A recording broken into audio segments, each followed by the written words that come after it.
Bonjour à toi, cher spectateur. Brûle le sang de Akaki Popkadze. Alors, sur le papier, je dois avouer qu'au début, c'était pas forcément un film qui me tentait, mais j'étais intrigué parce que, en fait, j'ai découvert par pur hasard la bande-annonce et je me suis dit, on est potentiellement sur un film qui a l'air de prendre des risques visuellement. Donc ça m'a donné très envie de voir ce que ça pouvait donner. Le résumé pour faire simple, Tristan vit avec sa mère et son père à Nice. Ce dernier travaille pour un oligarque en tant que chauffeur. Sur un malentendu, il meurt assassiné par un gang mafieux. À ses funérailles, le frère de Tristan, Gabriel, refait surface et souhaite se venger.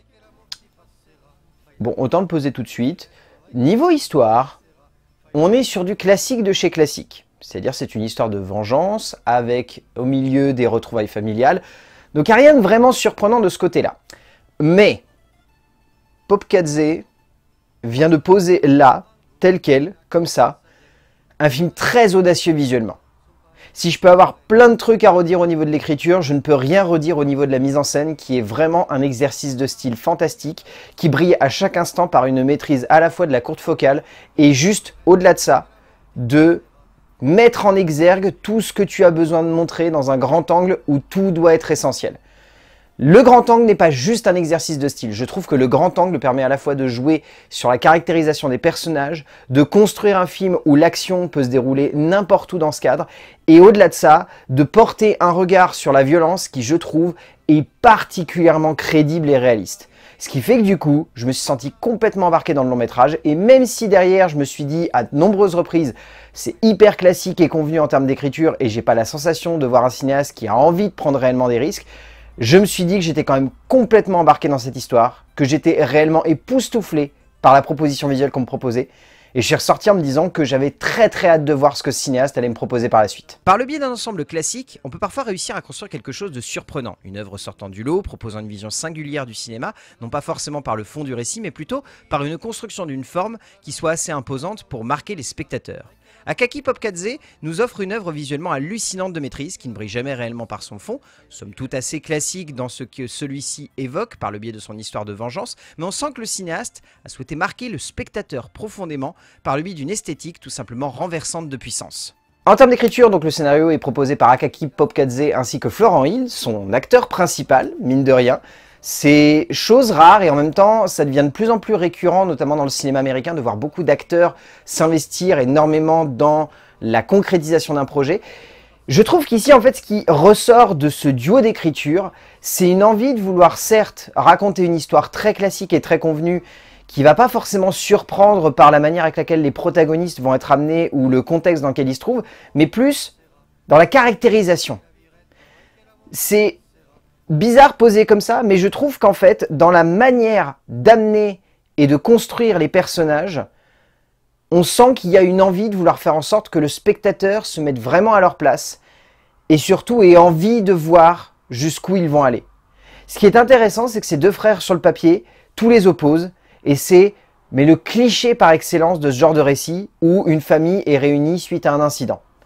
Mais je trouve que ces deux héros sont très attachants.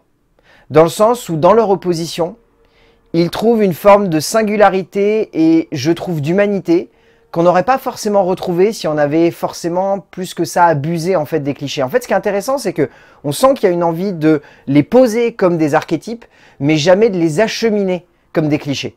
Et mine de rien, ça peut sembler anecdotique, mais je trouve que de se dire ça et de poser ainsi des personnages, ça montre que les deux scénaristes se sont réellement dit « on va raconter une histoire classique ». On sait que les gens la connaissent par cœur et vont deviner à 10 km comment ça va se terminer. Mais ce qui va les faire tenir jusqu'à la fin, c'est cette sensation de les découvrir quand même, ces deux héros. Et de comprendre pourquoi ce parcours, il leur semble essentiel pour réussir à trouver une forme de rédemption.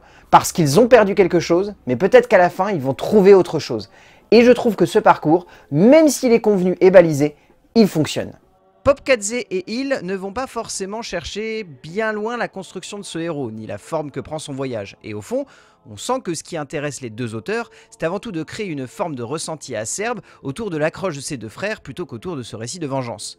En effet, on sent que celle-ci n'est finalement qu'un prétexte pour chercher à mieux mettre en valeur l'évolution d'une relation pas toujours subtile, mais qui sonne comme accrocheuse et comme émouvante pour les spectateurs, donnant alors une base surprenante à ce qui n'aurait clairement pu n'être qu'une vague histoire de mafia, de mort, de répercussions et de violence. En termes de mise en scène, Oh, l'expérience. Ça m'a scotché parce que je me suis réellement dit du début à la fin qu'on était devant un long métrage où un cinéaste ne se contentait pas simplement de se dire « Ah, ça va être joli si je fais un grand angle ». Et honnêtement, il y a beaucoup de metteurs en scène qui, depuis quelques années, en ont fait leur marque de fabrique de la plus belle manière qui soit. Je pense par exemple à Alfonso Cuarón qui utilise la courte focale de manière très juste et de manière très forte avec le travail d'Emmanuel Lubezki. On pense même de manière globale au travail d'Emmanuel Lubezki, parce qu'Emmanuel Lubezki est un grand amateur de courte focale. Mais il y a d'autres cinéastes qui font ça avec les pieds et qui du coup s'en servent juste comme d'un espèce de style pour genre... j'en sais rien, je prends le premier Annabelle où John R. Leonetti se sert très très mal de la courte focale. Ça peut être vraiment utilisé de manière hasardeuse et de manière bancale. Et là, Popcatze, il s'en sert très très bien. Parce que il a envie de mettre en relief Nice, et au-delà de mettre en relief la ville, il veut mettre en relief à quel point les personnages sont dans un univers déformé qu'ils n'arrivent pas pleinement à cerner. Et donc, cette courte focale, elle permet à la fois de jouer sur des placements de protagonistes dans le cadre qui sont très larges et sur des déformations de visage qui permettent des instants où j'étais réellement en train de me dire « Waouh, en fait, c'est très évocateur ». Je pense à un plan, notamment dans un van à un moment, où il va y avoir une inversion de siège. Et le fait d'avoir une déformation de cadre joue beaucoup sur le caractère que l'un des personnages va avoir et sur le switch qui va se passer à ce moment-là. Et je trouve ça très intelligent d'avoir réussi à amener ça avec un travail esthétique qui pourrait juste sonner comme un exercice de style, mais qui devient réellement un atout de mise en scène fondamental à un moment de cinéma qui n'en devient que plus intense par le biais de l'usage de quelque chose qui pourrait être un objet d'esthétisme, mais qui devient un objet émotionnel, intense et fort à l'écran. Popcatze peut se reposer sur le fantastique travail de photographie de Justin Vaudot, qui livre avec lui une esthétique absolument folle, jouant donc à fond cette carte du tout vu, tout pris, pour donner lieu à un moment de cinéma où l'on sent que tout est à fleur de peau et que chaque instant de tension se doit de marquer le spectateur. Au-delà de ce visuel saisissant, au-delà de la technique pure qui fascine et interroge par la portée émotionnelle qu'elle génère, il y a avant tout le besoin d'un cinéaste de poser un cadre qui soit aussi impactant que finalement criant de réalisme pour faire en sorte que la violence ne ressorte pas comme visuelle, mais également comme sensorielle. En termes de casting, celui-ci fonctionne bien. Déjà, je trouve que le choix de s'être reposé en termes de grosses stars, entre guillemets, sur Nicolas Duvauchel et Denis Lavant est une très bonne idée. Denis Lavant, c'est un acteur qui peut vite être en roue libre et qui peut faire n'importe quoi. Mais s'il est bien amené, il peut correctement poser une interprétation qui peut être très charismatique. Et c'est exactement ce qui se passe ici. Je trouve qu'en espèce de chef de mafia, il s'en sort extrêmement bien. Tout comme Nicolas Duvauchel qui, en face, lui, joue un frère extrêmement caractériel et excessif dans son énervement qui fonctionne vraiment bien. Dans les rôles plus tertiaires, Sander Funtek est vraiment très très bon. Finnegan Oldfield a une interprétation, mais on sent qu'il est complètement en roue libre. Mais c'en est presque amusant de voir à quel point il s'éclate et à quel point il est complètement déjanté. Plus tertiaire, Iya Shugliashvili est vraiment magnifique dans le rôle de la mère. Je l'ai trouvée époustouflante et je trouve qu'elle a une justesse d'interprétation, moi, qui m'a particulièrement touché. Mais je dois avouer que si je retiens un acteur ici, c'est donc le co-scénariste du film, qui est tout simplement brillant du début à la fin, qui n'a pas besoin d'en faire des caisses, qui est quasi monolithique durant une grande majorité du film, mais qui pour autant est vraiment imposant. Florent Hill est vraiment impressionnant, car même si Duvauchel est charismatique, c'est réellement lui qui porte le long métrage sur ses épaules avec une performance tout simplement folle et hypnotisante. Au bout du compte, Brûle le sang, ne vous attendez pas à une surprise narrative, mais à une vraie claque esthétique. C'est un film qui veut poser un scénario simple, classique mais efficace, dans une structure visuelle qui veut vous plonger à bras-le-corps dans une ambiance et un ton qui, je trouve, est particulièrement créatif. C'est un moment de cinéma devant lequel j'étais constamment en train de me dire, ce cinéaste, je pense qu'il va aller très loin, parce qu'il a un visuel, il a une ambiance, il a un style, il a un ton, il a un geste qui est tellement atypique au sein de notre cinéma, que ça m'a complètement renversé et je me suis dit, waouh, c'est impressionnant. Donc Brûle le sang de Akaki Popcatze, si vous avez l'occasion de le voir en salle, allez-y, parce que je pense que vous pourriez potentiellement prendre une belle petite claque dans la gueule.